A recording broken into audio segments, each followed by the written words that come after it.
Paris, 1925. A cidade das luzes, mas nem todas iluminam a verdade.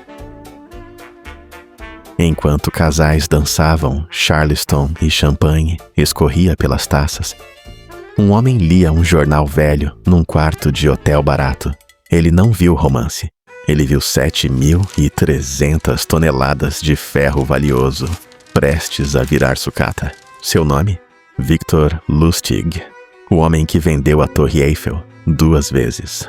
Paris é ingênua e rica. A Torre Eiffel, erguida em 1889 como símbolo da Exposição Universal, já era odiada por muitos parisienses. Chamavam de monstro de ferro, chaminé ridícula. Custava uma fortuna para manter e rendia pouco. Jornais especulavam. E se demolissem? Lustig leu isso e sorriu. Ele era um aristocrata falso, falava 5 idiomas, vestia ternos impecáveis e carregava uma maleta de truques. Mas, acima de tudo, ele entendia a ganância humana melhor do que ninguém. Ele forjou papéis do Ministério de Postes e Telegrafes.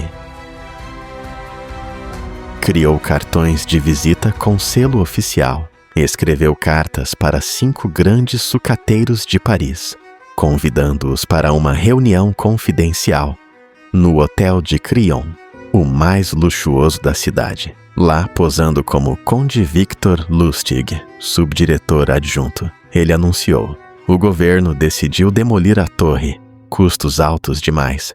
Vamos vender a sucata para o maior lance. Senhores, a torre é ferro. Ferro vale dinheiro. Muito dinheiro. Em segredo, 4 dos sucateiros eram cúmplices dele. Só um era real, André Poisson, um comerciante ingênuo, ambicioso. Lustig o escolheu de propósito. Você é o escolhido, Poisson. Não conte a ninguém. Ou perde tudo. Inseguro, perfeito para manipular. Ele levou Poisson para um tour privado na torre à noite. Subiram, tocaram o ferro frio. Lustig sussurrou: imagine isso tudo derretido. E você rico. Poisson babou. Dias depois, Lustig fingiu que recebeu ordens urgentes para ir a bordo.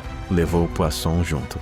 No trem, selaram o negócio. Cheque de cerca de 250 mil francos mais suborno extra de 70 mil francos em dinheiro vivo para facilitar a vida de um pobre funcionário público. Lustig pegou o dinheiro e sumiu para a Áustria no dia seguinte. Poisson ficou esperando o caminhão de desmonte que nunca veio.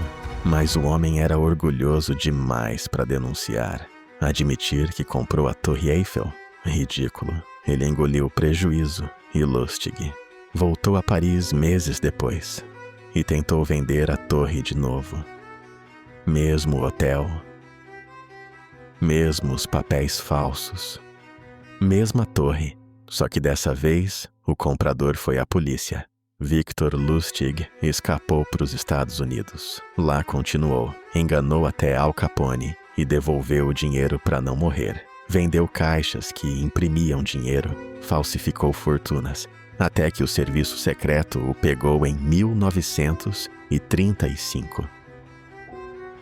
Alcatraz o recebeu. Ele morreu em 1947, com uma foto da Torre Eiffel colada na parede da cela, rabiscada, vendida por 100 mil francos. Moral não existe, só a lição cruel.